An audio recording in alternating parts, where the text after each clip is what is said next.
She was rejected on a blind date. Humiliated, left alone in a crowded restaurant while everyone around her celebrated love. But then, a single father walked over to her table and asked her something that changed everything. In one evening, Ryan showed her what real connection felt like. He made her laugh. He made her hope. He even asked her to marry him someday. And for the first time in years, Lena believed that maybe love was possible after all. But just as she was ready to walk away with Ryan and start something new, Elliot came running back. The same man who'd stood her up just hours before, suddenly begging for a second chance. Now Lena stands in that parking lot, caught between two men and two completely different futures. The choice she makes in the next few seconds will change everything. But which path will she choose? If you haven't watched part 1 of this story, you'll want to check that out first. The link is in the description below. Before we continue, let us know in the comment section where in the world you're tuning in from. We love seeing how far our stories reach. And if this story speaks to you, don't forget to like, share, and subscribe. Lena looked at Elliot standing there in the parking lot, breathing hard, his face flushed with what looked like genuine regret. Then she looked at Ryan, who'd gone very still beside her, his jaw tight, waiting. "Lena, please," Elliot said again. "Just give me 5 minutes. Let me explain." "I think you should go," Ryan said quietly, his voice controlled but firm. Elliot's eyes flashed. "I'm sorry. Who are you?" "Someone who actually showed up," Ryan replied. Lena felt her heart hammering. This was surreal. 2 hours ago, she'd been sitting alone, feeling like the most unlovable person in the world. Now 2 men were standing in front of her, both wanting her attention. "Elliot," Lena said carefully, "you stood me up. You sent me a text saying you were just trying to get your mom off your back. You humiliated me." I know I did, and I'm sorry. I panicked." Elliot ran his hand through his hair. "My mom has been on my case about settling down, and when she set up this blind date, I agreed just to shut her up. But then I started thinking about it, and I got scared, so I bailed. But I've been driving around all night, and I realized I made a huge mistake. You seem like an amazing person, and I threw that away because I was being a coward." "So you want points for realizing you were wrong?" Ryan asked, his tone sharp. Elliot ignored him, his eyes locked on Lena. "I want a chance to make it right. That's all. Just one real date. Let me show you who I actually am when I'm not being an idiot." Lena's mind was spinning. Part of her wanted to tell Elliot to leave, to walk away with Ryan and never look back. But another part of her, the part that had spent years being rejected and disappointed, wondered if maybe Elliot deserved a second chance. People made mistakes, right? People panicked. It didn't necessarily mean he was a bad person. "Lena," Ryan said softly, and when she looked at him, his eyes were sad. "You don't owe him anything. You know that, right?" "I know," she whispered. "But if you want to hear him out, I understand. I'll step back." Ryan's voice was steady, but she could hear the pain underneath. "I just want you to be happy, whatever that looks like." And that, more than anything Elliot had said, nearly broke her heart. Because Ryan wasn't fighting for her with aggression or demands. He was giving her space to choose. He was putting her needs before his own. "Can I think about it?" Lena asked, looking between them. Elliot's face fell slightly, but he nodded. "Yeah, of course. Can I at least give you my number? My real number, not the one my mom gave you." Lena hesitated, then pulled out her phone. Elliot rattled off his number, and she saved it without calling it. "Thank you," Elliot said. "I really am sorry, Lena. I hope you'll give me a chance to prove it." He glanced at Ryan one more time, then walked back toward the restaurant. The silence that followed felt heavy. Ryan stood there, hands in his pockets, looking at the ground. "I should go," Lena said quietly. "This is all a lot to process." Ryan looked up at her, and the vulnerability in his eyes made her chest ache. "For what it's worth, tonight meant something to me. Something real. But I'm not going to pressure you or tell you what to do. You have to figure out what you want." "Ryan, it's okay." He stepped closer, close enough that she could smell his cologne, see the flecks of gold in his brown eyes. "Just promise me you'll think about what we talked about in there, about taking chances, about not settling for less than what you deserve. I promise." Ryan smiled, but it didn't reach his eyes. He reached out and gently squeezed her hand just once, and then he let go and walked toward his own car.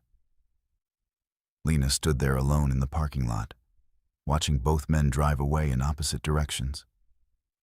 And she had no idea which one she was supposed to follow.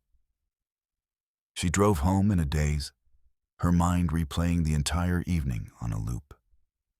Ryan's kindness, his honesty, the way he'd shared his grief and his hope, the way he'd looked at her like she mattered. But then there was Elliot, who'd come back, who'd apologized, who'd admitted his mistake and asked for another chance. When she got home, she found Maya sitting on her couch, a bottle of wine already open. "I used the spare key," Maya said by way of greeting.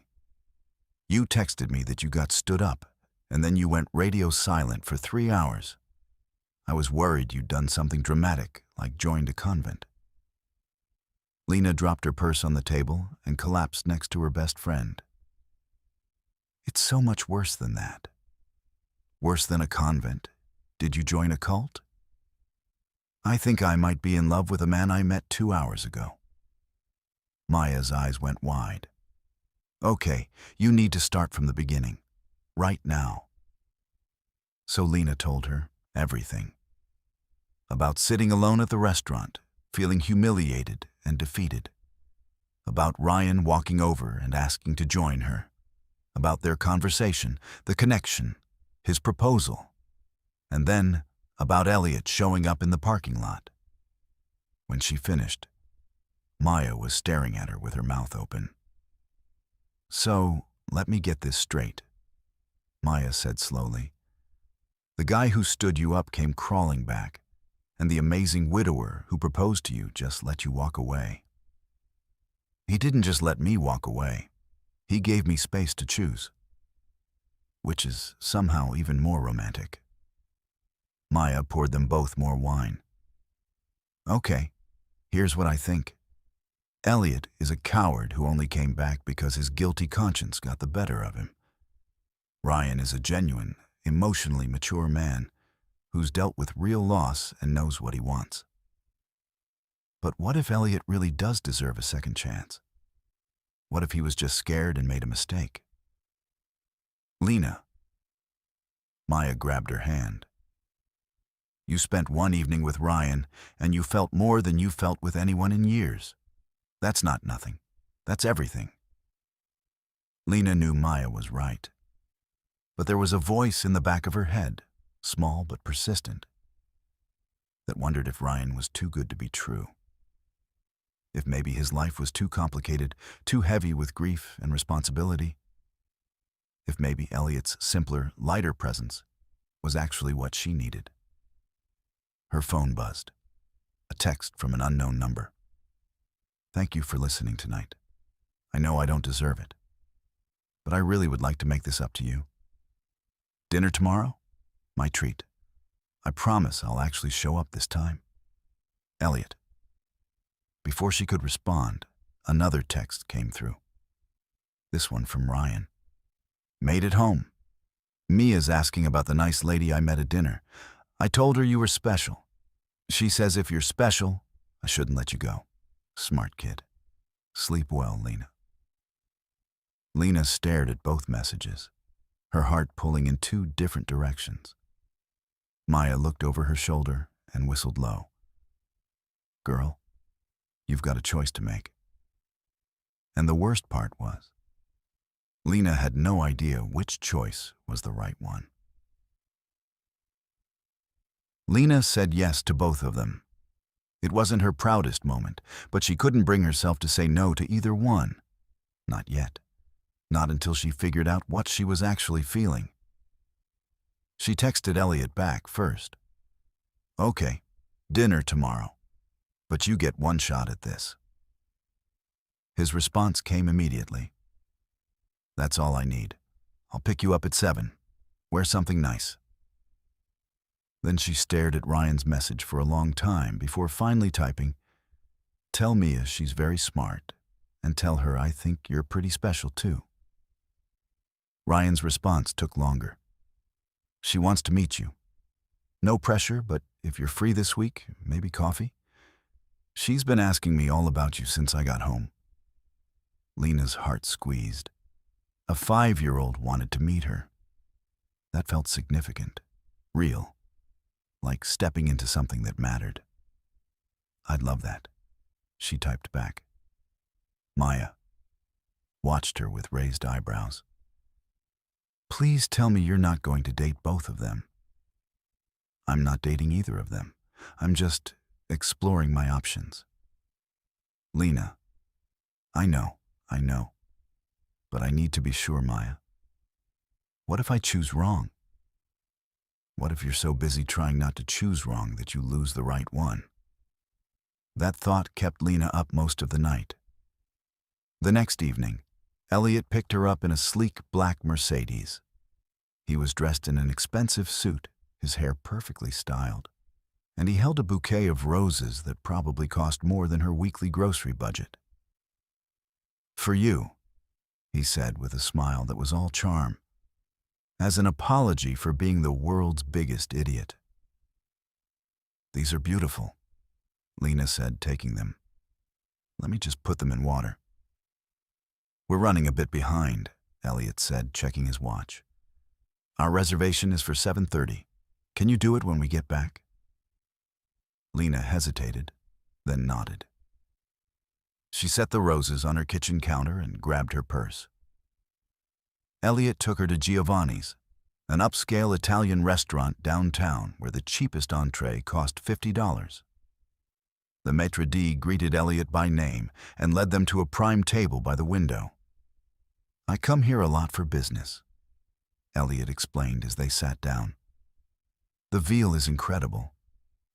Throughout dinner, Elliot talked about his job in finance, about his condo in the nice part of town, about his recent trip to Cabo, about his plans to buy a vacation home in Aspen.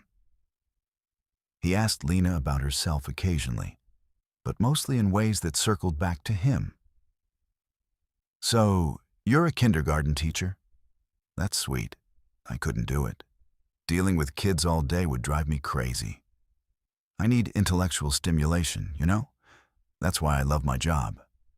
Every day is a new challenge, a new deal to close. Lena smiled and nodded, but something felt off. The conversation felt like a performance, like Elliot was selling her something rather than getting to know her. When the check came, Elliot made a show of pulling out his platinum credit card. Don't even think about it. Tonight's on me.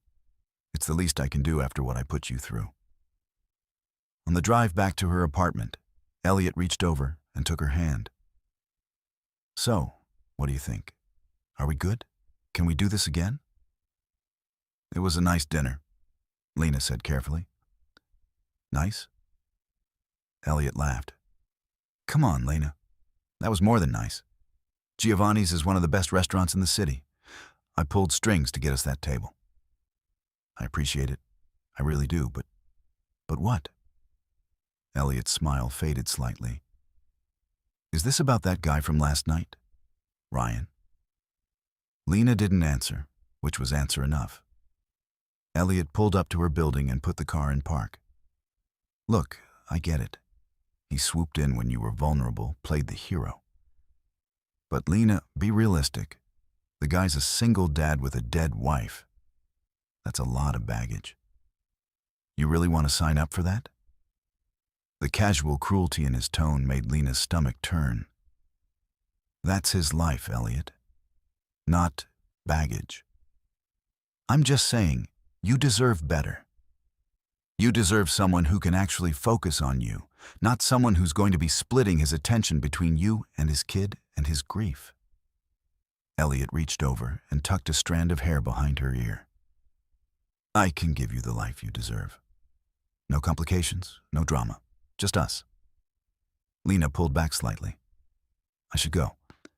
Thank you for dinner. Elliot's jaw tightened, but he smiled. Think about what I said, okay? I'll call you tomorrow. Lena got out of the car and walked into her building, her mind reeling. The dinner had been expensive and elegant, but it had left her feeling empty, like she'd just sat through a business pitch rather than a date. She checked her phone. A text from Ryan, sent an hour ago. Mia drew you a picture at dinner tonight. It's a rainbow with 3 stick figures under it. She labeled them Daddy, me, and Lena. I told her it might be too soon for that, but she insisted. Kids, right? Anyway, hope your evening was good. Attached was a photo of the drawing. The 3 stick figures were holding hands, and there were hearts floating above their heads. Lena felt tears prick her eyes. She saved the photo immediately. Before she could second-guess herself, she called Ryan. He answered on the second ring. Hey, everything okay? Yeah, I saw Mia's drawing. It's beautiful. She spent 20 minutes on it. The rainbow had to be perfect. Ryan's voice was warm, gentle. She's really excited to meet you. She's already planning what she wants to show you. Apparently, you need to see her dinosaur collection. Lena laughed, and it felt good. Real. I'd love to see it. When are you free? Saturday. We could meet at the park near my house. There's a coffee shop nearby. Low pressure, I don't know. A chance for you to meet her, see if this is something you even want to pursue. I want to pursue it, Lena said before she could stop herself. Ryan was quiet for a moment. Yeah? Yeah. I've been thinking about what you said, about taking chances, about not settling. And I realized tonight that expensive restaurants and fancy cars don't mean anything if the person sitting across from you doesn't actually see you. Did something happen with Elliot? Nothing bad, just clarifying. Lena sat down on her couch, still holding her phone. He's not a bad person, but he's not the right person, not for me. And me? Lena smiled. I think you might be, which terrifies me, by the way. Ryan laughed softly. Welcome to the club. I've been terrified since the moment I walked over to your table. They talked for another hour, about everything and nothing. About Mia's favorite books and Lena's most chaotic classroom stories. About Ryan's job as a carpenter and Lena's dream of maybe writing children's books someday. About how strange and wonderful it was to feel so connected to someone she'd known for less than 48 hours. When they finally hung up, Lena felt lighter than she had all day. But at 2 a.m, her phone rang. It was Ryan, and his voice was panicked. Lena, I'm so sorry to call this late, but I'm at the hospital. Mia collapsed. She's been sick on and off for a few months, but tonight it got bad. They're running tests now, and His voice cracked. I don't know what to do. I'm scared. Lena was already grabbing her keys. Which hospital? St. Mary's. But you don't have to. I'm coming. Just hold on, okay? I'm coming. Lena found Ryan in the pediatric waiting room, sitting hunched forward with his head in his hands.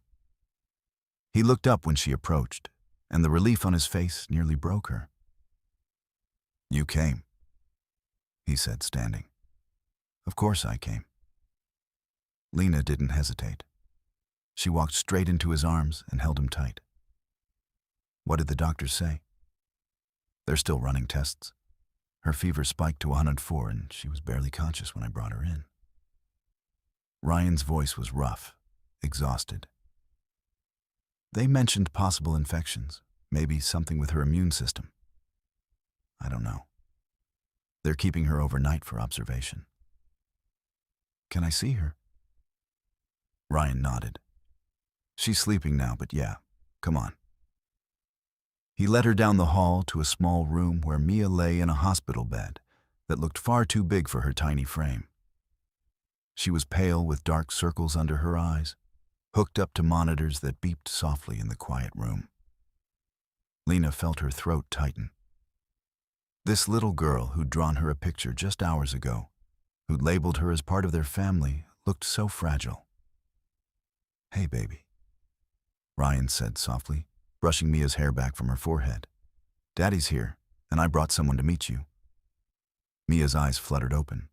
They were glassy with fever, but when she saw Lena, she smiled weakly. Are you Lena? I am. Lena moved closer to the bed, her heart aching. Your dad told me you drew me a picture. It was the most beautiful rainbow I've ever seen. I made you part of our family, Mia said, her voice small and tired. Is that okay? Lena glanced at Ryan, who was watching her with an expression she couldn't quite read. Then she looked back at Mia and took her small hand. That's more than okay, sweetheart. That's wonderful. Mia's smile grew a little wider. Good. Because Daddy needs someone. He gets sad sometimes when he thinks I'm not looking. Mia, Ryan said gently, but his voice was thick with emotion. It's true. Mia looked at her father. Mommy told you to be happy, remember? Before she went to heaven. She said you should find someone who makes you smile again. Ryan's eyes filled with tears. He nodded, unable to speak. I think Lena makes you smile, Mia continued. Then she looked at Lena. Do you like my daddy? Lena felt tears streaming down her own face now. I do, very much. Then you should stay. We need you. A nurse came in then to check Mia's vitals, and Ryan stepped out into the hallway with Lena. He wiped his eyes roughly, trying to compose himself. I'm sorry, he said. I shouldn't have called you. This is too much, too fast.